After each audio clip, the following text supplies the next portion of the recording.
welcome to Emerging Aotearoa's Collaborators Roundtable, Episode 4. I'm Sam, your host, as usual, and we've got Loredana and Robert von Garrett here. Loredana, I'm really sorry, but I can't pronounce the second part, like the Loredana P-Kint. The middle name I'm struggling to pronounce, so if you would love to introduce yourself so that I could get that, that'd be awesome. That's no problem, Sam. It's Podolskakint, but you can shorten it however is easiest. Loredana's nice. I like first names, if that's okay with you guys. Of course. That'd be great. And we've also got Robert von Garrett. How are you today, mate? Kia ora. I'm good. How are you? Awesome. So it's really lovely to have you guys here. Sorry about the technical difficulty at the start. That seems to be troubling every one of these interview episodes, but we'll get there eventually. Yeah, so thank you for both of you. That last episode that you guys collaborated on and contributed your work to was the final episode for the season. Personally, I was pretty pleased with it myself. I'd love to hear your feedback, but first, maybe if we could go to Loredana and then to you, Robert, and you guys could tell us a little bit about the work you contributed to the episode. Sure. So my poem was called Dreaming of Dragons. It's just a little poem I threw together a couple of years ago. Bit of a fun piece. I didn't really go back to it for a long time after I'd originally written it, but when I got in touch with you, Sam, and was talking about what I might be able to contribute to the podcast, and I got to have a sneak peek at Robert's short story, which had already been selected and was being recorded for the podcast. I thought, what do I have that might pair well with this? You know, trying to have a bit of a theme going, a bit of a coming of age and a fantasy theme to it. And I just scrolled through my Google Drive of old poems and thought that one was the best fit. So just threw together a little recording and here we are. Nice. Yeah. And it did. I found it fit really, really nicely. Yeah, it really touches on the coming of age. There's some quite, I thought you recorded it really, really nice. I loved the way you presented that actually. And yeah, some real, that transitional kind of throughout it like really captures that coming of age. It was really nice. Yeah. And yeah, good picking. It was. I was scrolling through a few of your poems on Instagram, also going like, which one of these would be quite a nice fit? after you I got in touch, which also thank you for getting in touch. It is hard to get artists and creatives to kind of reach out to do that, and it's like I feel quite honoured whenever you guys do. So thank you for that again. Yeah, no, I just spotted you on Instagram and I thought it seemed like a cool thing to follow and maybe become part of. So didn't really expect anything to happen. I thought, oh, you guys are probably far too busy to listen to someone like me, but yeah. Oh, don't worry. We're not far too busy at all. No, plenty of time to listen to lots of people. Everybody send us your things. Yeah, cool. Let's talk a little bit about like your creative process, Loredana, and Sure. like you've got quite a body of work on Instagram already for people that want to check that out, which is like really nice to be able to see that. And you've got a blog as well, your website, and you're releasing a book that comes out next month. Yep. Is it? Yeah, March. Cool. I'll have to make sure we share that on the podcast social medias once I figure out how to do that stuff.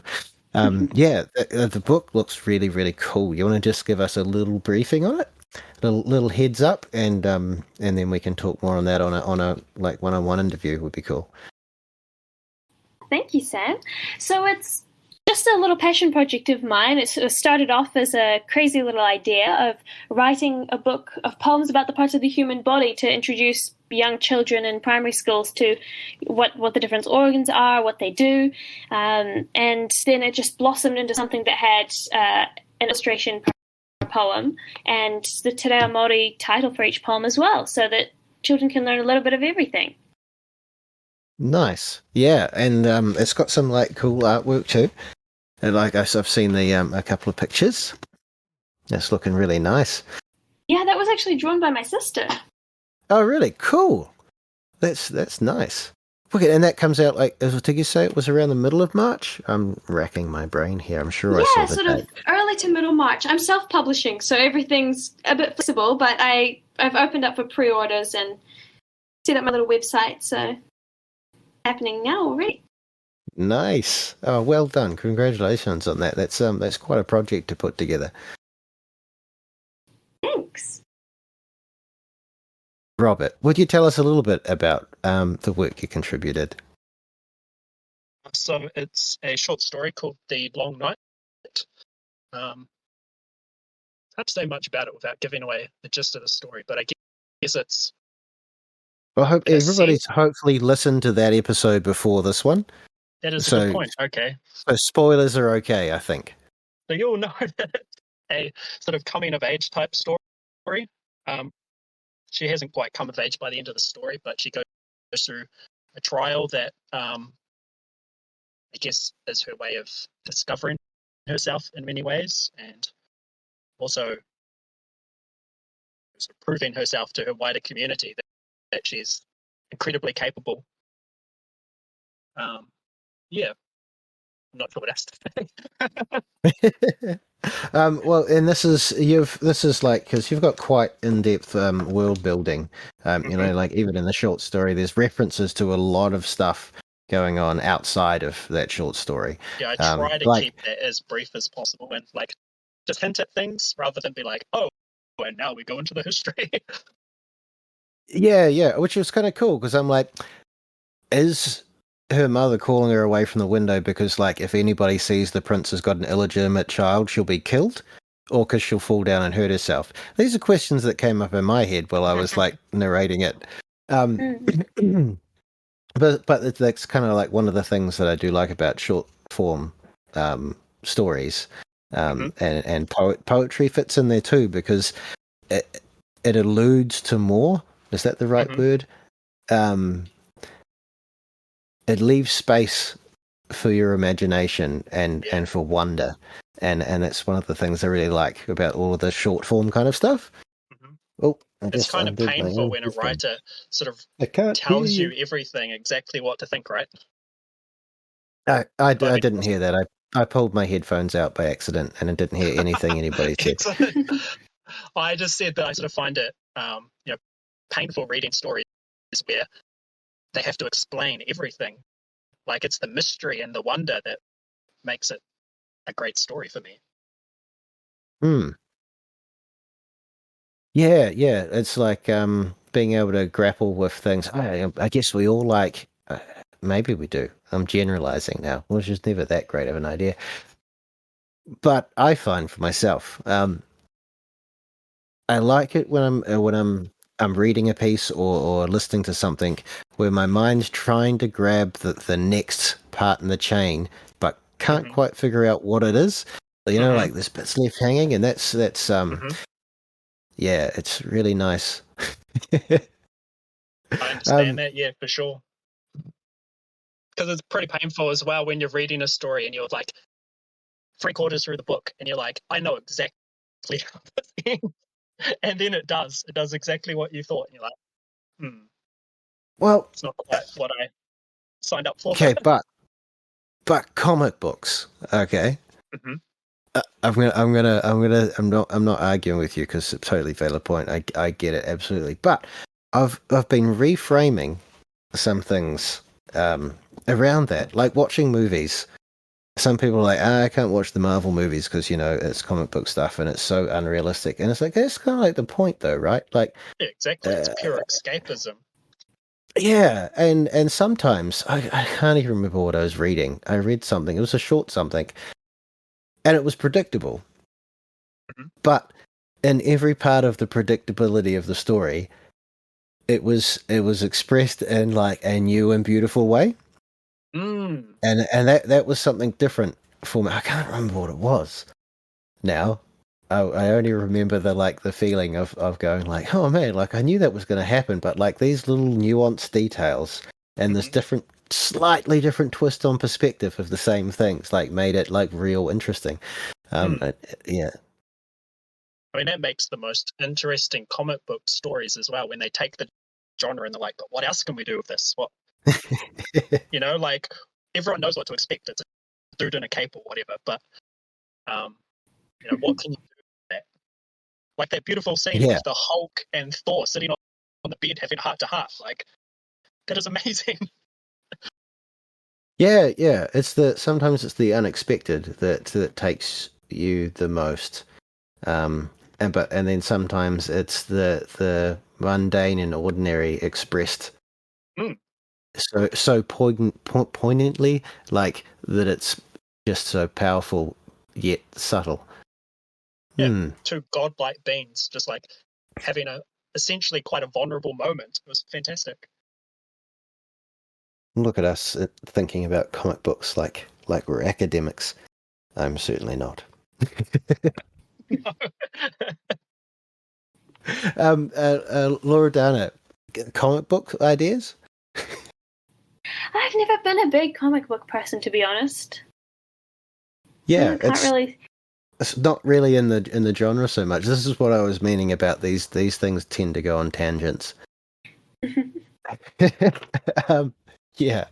So, I'd also love. Well, I've got you both here too. Did you both have a chance to listen to the episode?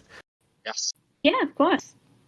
Cool. I'd love to have your feedback on how you, if you'd like to double check in that you're happy with how it turned out, how your work was presented, and yeah, have your feedback. I mean, I didn't have to do hardly anything with yours, Loredana. It was like you sent it to me, and I just did a little bit of EQ and a little bit of compression, and then it was like pretty nice and polished. But of course, like on the short story, that was significantly more work. But yeah, I'd love to hear you guys' feedback. Yeah, well, I think that the work on the short story definitely paid off. It was very impressive how it all fit together, and I wasn't expecting to hear, like have everything kind of there and all the characters really brought to life. So that was really quite cool to hear, especially as I'd had the sneak peek read through of Robert's story before everyone else, and the experience was very, very different. It's the first time I've been able to compare those two so directly.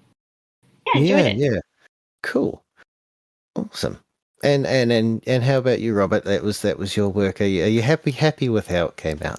Absolutely. Like, just seeing my character, well, not seeing, but obviously hearing the characters brought to life.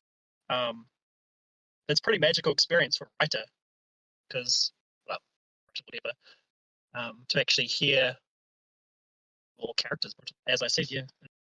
Yeah. Oh, nice. I'm really glad. Yeah, I did. I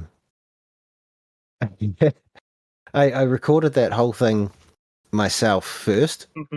So it was done a little bit weird. So all of the stuff, because I did the father Skullvard, I cut all of that out of me doing all of the straight narration, because I was really struggling to time schedule in all voice actors and getting people to do the voiceover stuff for all the different characters. And I was like, oh man, I got to get this episode out. So I like got myself ready and I recorded it all. I was pretty happy with it, because I've been trying to work on, you won't tell in this one because I'm not doing it purposefully, but I've been trying to work on my enunciation and timing a little bit in my narration, and I thought I did it pretty good. And then I played it and it was like, this would be just so much better if I wasn't doing all the voices, because I just can't change. Like, I think I can do like 1 or 2 voices in a story and make them be able to tell the difference, but like 4 or 5, they all just start sounding the same. So I was really happy when last minute all these people were like, yeah, I could do that, and I was like, oh sweet, it all just fell into place. So and the way you did it, it made a lot of sense, because Skullvard is telling the story, right? So it was interesting to hear the story from his perspective, because that was always the intention, that it's Skullvard's perspective on his grandmother's story. Yeah, and that's it's one of the reasons actually when you send it through that I was like, oh man, this seems like it's perfectly written for like an audio drama presentation. Because it's quite dialogue heavy at the beginning and end. And then it was like, oh yeah, that's like could present this really nicely. So I'm really glad it worked out. Yeah. So in the works in the future, we've talked to Laura Dana. We talked about your book that you're self-publishing, bringing out. And is there any other stuff coming out? I mean, season 2's coming out soon, and we do need some more stories and poetry. But have you got anything else that you're working on that people could look forward to? Either of you two. It's so hard when you're not in the same room looking at people, isn't it, to see who you're talking to? Who are you talking to? Yeah. Yeah. Oh, I was talking to both of you. Yeah. Okay. Both looking for each other, I think. Yeah. Yeah, for me, currently still sort of working on marketing and promotions for my book. But other than that, I've just recently started up this blog where I'm hoping to share like poetry tips, recommendations about my favorite poets or poems, and poem book reviews. So that's very, very small at the moment and still under construction. So hoping to build a bit of a subscriber base and post sort of at least once a fortnight, maybe more often if I can fit it in amongst my other things that I get up to. I was going to say, like, you're like a pretty hard out student too, as well, right? Like are you doing? Am I allowed to say? Are you doing like medical school stuff? Yeah. Yeah. Yes, I'm a medical student. Yes, and all of this. It's a lot of stuff. Well done, you man. I am jealous of the drive. Is that linked to your blog? Was that in the ones that I put in your bio? I just want to make sure that we've got something. So it's on my website, and the website link is there on the podcast bio. Yeah. Sweet. Well, we'll make sure we chuck that in on the this episode when it goes up as well, so we can get that out there and hopefully get more people involved. Subscribing and whatnot. Like maybe 5 people will see it. It'll be great. It'll be great. Yeah. And still looking for more inspiration for these blog posts. I'm new to the whole blogging thing and enjoying it a lot so far. I've had a lot of friends who suggested, why don't you have a blog? So I'm glad I finally got the motivation, like sort of New Year's resolution. Nice. Yeah, but still trying to think of topics and ideas. So any suggestions? Oh, I'd see. Look, I'd have to like read your other ones too, like, because I've got crazy suggestions. My ideas are all mostly mental, but yeah, I'll leave it at that. Sorry, I'm like, what suggestion blog stuff? I actually really don't know much about blogs. They're like things that people write and people read them online and stuff, right? Like about topics. In a nutshell, yes. Yeah. There's like topics. So you must say like yours is poetry themed, or is it just around general life? No, mostly just poetry. Cool. Yeah. I mean, there's so much in that you could write about, I guess. I mean, people write theses about it, don't they? So like. They do. I don't quite have that much time on my hands. Okay. If I blog, okay, I'd love to hear your ideas on the aesthetics of vulgar language. Okay. It's not really something I would have thought of writing a blog post on. Yeah, well, that's the idea, isn't it? I guess it's very much a personal preference thing. It's, it varies from poet to poet, or even author to author. Yeah, absolutely. There's so many perspectives in there. It's an interesting subject, I reckon. I like when I see vulgarity in writing. It's like, yes. It depending on how it's used, like that's the thing. I've seen it used badly as well. Yeah. Yeah, but then you can sometimes have it used badly well. Okay, explain. I mean, you're like, depending on the way it's used, like it can be like just terrible vulgarity, but it's used really badly, but in such a good place that it works well. Does that make sense? Like out of place. Swear, and you're like, that's awesome, but no. And yeah, I did sometimes. Like, you can't, I've got kids, and like they swear when they stub their toes, and I'm like, fair call, buddy. Like, that really Yeah. hurt. But, yeah, It it's would be like, hard not to just laugh and kind of encourage it. it's less difficult when you have, when you remember that they've got grandparents. Ah, yes. Yeah. And, everything is your fault when you've got grandparents. Yeah. Because no, the children can never do any wrong. So if they do, then it's your fault. It's just how it works, I'm pretty sure. Yeah. Yeah. Fairly certain that's how it goes. Yeah. But that's about me for blog topics. Yeah. I like exploring the concepts of beautiful ugliness and like ugly beautifulness, and around the aesthetics of like how things can be used in ways that could in some ways be like, the normality of the word fuck. It's a very versatile word, but tone and things that you put into it make like such a large difference. And it seems really Yeah. kind of like annoying that that's the first word that comes to, because like there's so much stuff on that word. So but lots of the other words are way worse, you see. This day and age. But yeah, I think it's interesting how, like, because there's impact and drama that only certain like types of words can impact on. So like the places where they can be, that's where it's going to, like, you can have like a beautiful line that gets not ruined with, well, but ruined with vulgarity, but ruined on purpose, because that the point of the line is that like this beauty is temporary. Does that make sense? I Yeah. don't think I Anyway. quite follow, but yeah. Yeah, I don't follow myself most of the time.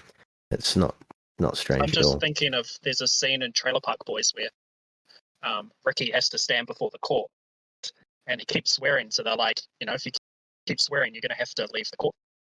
He's like, well, I can't communicate to you unless I'm swearing. That's how I communicate. Yeah. Oh man. Totally off Yeah. topic, See. but it's an interesting take on language. And yeah. Yeah. I And think the subject. usage. Oh, sorry. Oh, you go. I was just going to say, I think the usage differs also in prose, where where it's very much in part of dialogue. I think less common in poetry.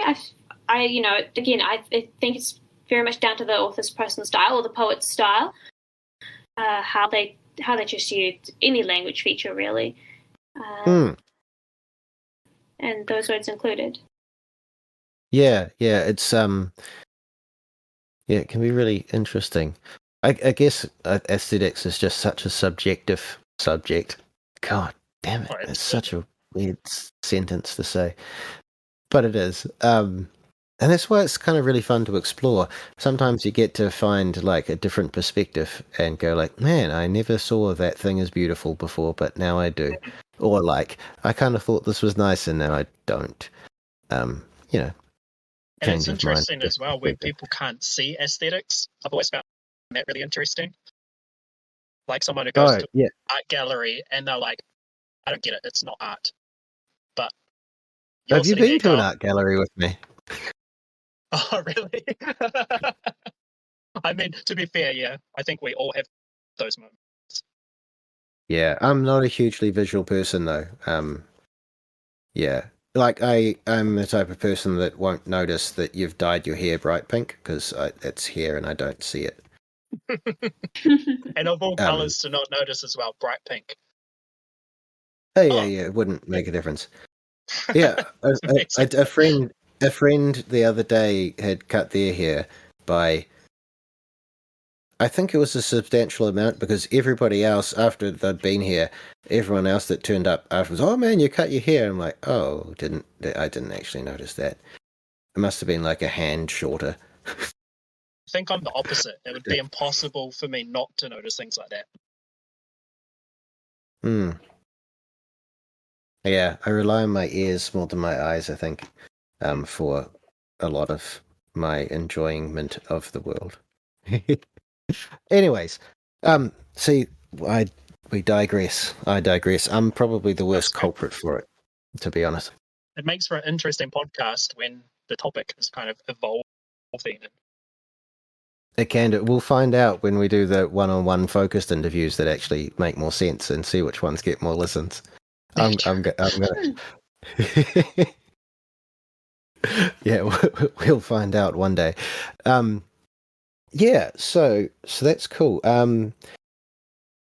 This 4 hour drive is just kicking in for me right now. I'm like, oh man, the tide just hit me. I forgot that I haven't eaten a lot. Because of my poor organization. So for next season, we're planning on having everything a lot more structured and organized. Mm-hmm. Yeah, and I've realized that Laura Dana, I just saw your message when I went to like write a message, checking in with everyone that they remembered the recording was on tonight. And I was like, oh sweet, somebody remembers. And then I thought I'd better message around everybody else. And I totally remembered. Yeah, totally. Yeah. That's sarcasm for the listeners who don't realize. Yeah, don't worry. I think the very first one, my sister messaged me to go, we're doing that thing still tonight, right? I'm like, oh, that's right. Because, yes. yeah, because if you guys didn't know, the first story was, first and the third story, because nepotism's not a thing at all, I got from my sister, who's an author. So it was very lucky for me that she was like, here, you can use some of my stuff. Nice. Yeah. Anyways, I think possibly we should wrap it up because it's getting quite late and I'm realizing that my brain is fading quickly without food. So, have you guys got anything else you'd like to share or bring to the table before the end of the show? We'll start with Laura Dana, and then that way we don't have to wait awkwardly for who's going to say first because I can't actually look at. I guess just really enjoyed being part of the podcast, and I felt like it was a very fun experience. Awesome, thank you. Yeah, and again, I mean, I say it, I've said it a lot, but yeah, when people like you reach out and go like, "Hey, this sounds neat," it really makes my day. It's it's really, really, really nice for me, and it's real awesome when people get involved like you did, and like, yeah, send us the recording of the poem and come on here and listen to rambling weirdness. It's I appreciate it. Thank you. And Bob, what about you? Have you got Bob? I'm sorry. I mean, I've got so much editing in store tomorrow. Yeah. Robert, anything you'd like to add before we wrap it up for the evening? Yeah, it was a great experience to be able to share my work with the world, but also in a collaborative sense, because as a writer, you get very in your own head, in your own space, and you're creating all this stuff, and then people are like, "Oh, can I read your stuff?" And you're like, "Yes and no," because it's all in like bits and pieces here and there, and actually having a story that you can share with people that is an intro to a larger universe that you've created is quite awesome. Yeah. Yeah. I'd be quite happy to play some more Skullvard in another story. Yeah, I'd be excited to hear more. You say that now. Yeah. Like, I mean, there's nothing wrong with a series, Yeah. Hey, thank you guys so much for coming on. Sorry so much for all of the crazy technical delays that kept us for an hour. And thank you for your patience. Yeah, but so this is the last one for the season. We're now officially wrapped for season 1. But in between season 1 and 2, yeah, I'd like to do some of these one-on-one interviews with all of you guys that collaborated with us. And we've got both of you might be interested. I'm not sure. There's also a little flash fiction podcast that I'm working on There'll be little short 5-minute comedy, semi-scripted things of weirdness. You guys can Sounds see that intriguing. in the... I'm not sure if you guys are part of this one. I'll just add you guys to it. I think you're in there. Look up the Powers Support Psycasts. Keep an eye out for that in the Discord yes. channel. Yep. Yeah. I see that. Right. I don't You'll think I've been into see. that one. You'll see there's some start of some ideas and what's kind of been going on there. Yes. So that project is for everybody that's part of the CCA that's involved, and anybody else that wants to get contact. Maybe we're looking for kind of 10 people to play parts in this little project. It's all full of meta weirdness and way different from what we've done already. Yeah, have a look and get in touch if you're interested. Awesome. I'm going to say goodnight. I really need to have some dinner. And thank you so much once again. And yeah, we'll be in touch to sort out a couple of one-on-one interviews. Yeah, that sounds awesome. Thank you, Sam. And nice to meet you, Robert. Nice to meet you too. And to all of our listeners, we'll have links to our collaborators' works and places you can find them and contact them in the show notes of this episode. Actually, it'll be right up the top probably, to make it easy for everybody to find. Thank you all and have a wonderful, wonderful night or day. I know you can listen to this at any time. It could be like 2 o'clock in the morning. Is that night or day? I don't know.